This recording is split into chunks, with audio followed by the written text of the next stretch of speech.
आणि मंडळी, वेगवेगळी मंडळी असतील, मग ते वेगळे पक्ष असतील, वेगवेगळे नेते मंडळी असतील, ही सगळी जी एक गोष्ट म्हणतायत, प्रत्येक जण आपापलं मत मांडतायत, त्यामुळे सर्वसामान्य माणूस काहीसा साधारण गोंधळलेला आहे. राष्ट्रवादी काँग्रेस असेल, मग ती शरद पवारांच्या नेतृत्वाखालील असेल किंवा दिवंगत अजितदादांच्या नेतृत्वाखालील असेल, यामध्ये आणि पवार कुटुंबाच्या मध्ये ज्या काही घडामोडी सध्या होत आहेत, राजकीय असतील किंवा त्या सामाजिक असतील, कौटुंबिक असतील, या पार्श्वभूमीवर त्या घडामोडींकडे कसं पाहायचं हे आपण आता राजकीय आणि सामाजिक विश्लेषक प्रशांत दीक्षित यांच्याकडून समजून घेणार आहोत. आता आपल्या सोबत आहेत प्रशांत दीक्षित. प्रशांतजी, आपलं स्वागत आहे एबीपी माझाच्या या विशेष कार्यक्रमात, ज्याचं नाव आहे झिरोवर. आज दिवसभरात दोन घडामोडी खास आपल्याला पाहायला मिळाल्या आणि त्या दोन घडामोडी होत्या दोन वेगवेगळ्या भेटी.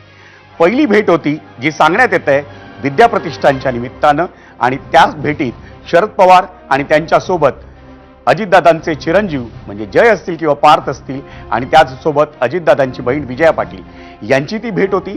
आणि त्यानंतर आणखी एक भेट झाली, ती म्हणजे शरद पवार हे स्वतः सहयोग सोसायटीत गेले आणि त्यांनी उपमुख्यमंत्री सुनेत्रा पवार यांची भेट घेतली. त्यांनी उपमुख्यमंत्री पदाची शपथ घेतल्यानंतरची त्या दोघांमधली ही पहिली भेट होती. त्या भेटीला पार्श्वभूमी अर्थात काहीशी कौटुंबिक होती, अनेक कुटुंबातली मंडळी तिथे होती. या सगळ्या ज्या घडामोडी होत आहेत, या घडामोडींकडे आत्ता या क्षणी नेमकं कसं पाहायचं? नाही, हॅलो, बोला प्रशांतजी, आवाज येतो. त्याचा अर्थ एकच आहे की सुनेत्रा पवारांचं नेतृत्व आता शरद पवार गटाने मान्य केलेलं आहे. म्हणजे त्यांच्याकडेच पक्ष राहणार, त्यांच्या बरोबर आपल्याला वाटचाल करायची, जी काही असेल ती पुढची, हे मान्य झालंय. दुसरा भाग असा की विलिनीकरणाबद्दल आपण भरपूर चर्चा करतोय.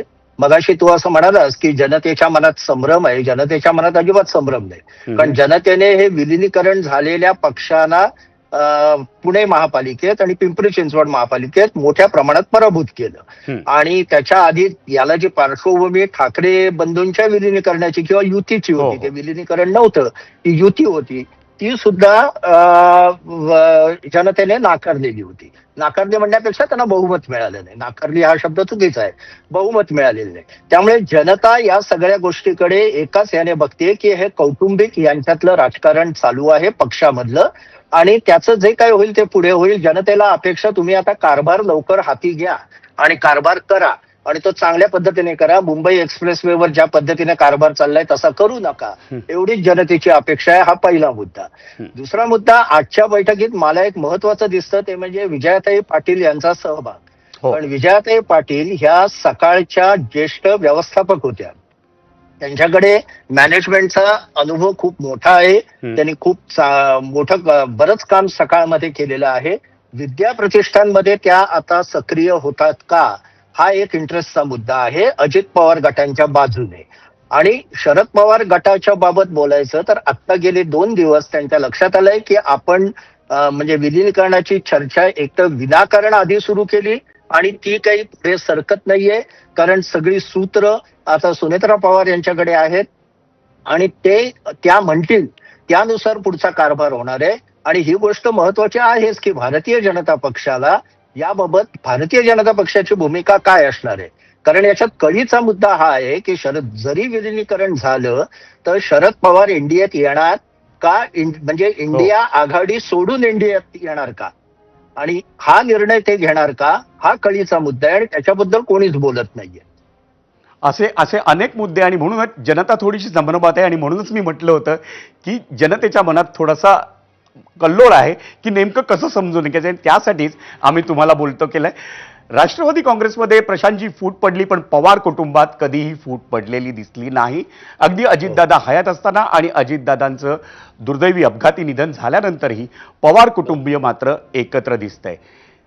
राष्ट्रवादी काँग्रेस मधलं विलिनीकरणाची जी चर्चा सुरू आहे, ती या कौटुंबिक एकीच्या पार्श्वभूमीवर जर समजून घ्यायची असेल तर ती कशी घ्यायची? कुटुंब एकत्र राहील, विलिनीकरण हो न हो, कुटुंब एकत्रित राहणार. कारण एक लक्षात घ्या की पवार कुटुंबियाने बारामती परिसरात आणि इतरत्रही डेव्हलपमेंट, ज्याला विकासाचे प्रोजेक्ट म्हणतात किंवा विकासाच्या संस्था म्हणतात, विद्या प्रतिष्ठान एक त्याचं उदाहरण, अशा अनेक संस्था आहेत, याच्यामध्ये ते सक्रिय आहेत. आणि अशा पद्धतीने विकासाचं काम करायचं असेल तर सत्तेबरोबर राहायला पाहिजे, ही अजितदादांची भूमिका होती, जी पूर्वी शरद पवारांचीही होती.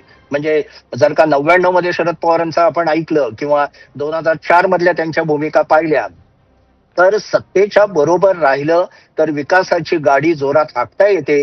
विरोधात राहून ते होत नाही, हे त्यांना 85 मध्येच लक्षात आलं होतं, जेव्हा ते काँग्रेस सोडून बाहेर गेले होते आणि परत काँग्रेसमध्ये आले. त्यामुळे त्या दृष्टीने पुढे वाटचाल करायची तर सत्तेबरोबर राहणं हे पवार कुटुंबियांसाठी आवश्यक आहे. एकतर अजितदादांमुळे ते थेटपणे सहभाग होता.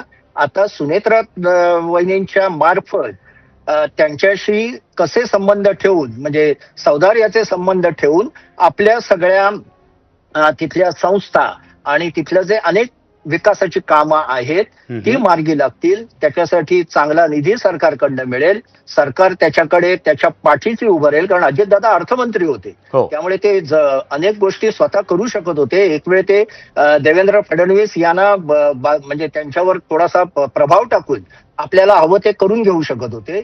हे आता सुनेत्रा वहिनींना जमेल का, हा इथे कळीचा मुद्दा आहे बारामती परिसरात. आणि म्हणून पवार कुटुंब एकत्र राहणं हे बारामतीच्या विकासासाठी आवश्यक आहे. त्यामुळे ते कुटुंब एकत्र राहील, पण म्हणून दोन राष्ट्रवादी विलिनीकरण होईल असं मला वाटत नाही. कदाचित राज आणि उद्धव ठाकरे यांच्यासारखी त्यांची युती होऊ शकते, ही एक पहिली स्टेप असू शकते. आणि विलिनीकरण हे पुढच्या निवडणुकीच्या वेळी तेव्हाचं वातावरण बघून, तेव्हाचं एकूण जनमताचा सूर बघून त्यानुसार होऊ शकतं. प्रशांतजी, तुम्ही एक मुद्दा आता बोलता बोलता सांगितला होता, ते म्हणजे पवार कुटुंबाने सुनेत्राताईंचं नेतृत्व स्वीकारलंय असं दिसतंय. कारण शरद पवारांनी आज त्यांच्या उपमुख्यमंत्रीपदी जो शपथविधी झाला त्याचं स्वागत केलंय.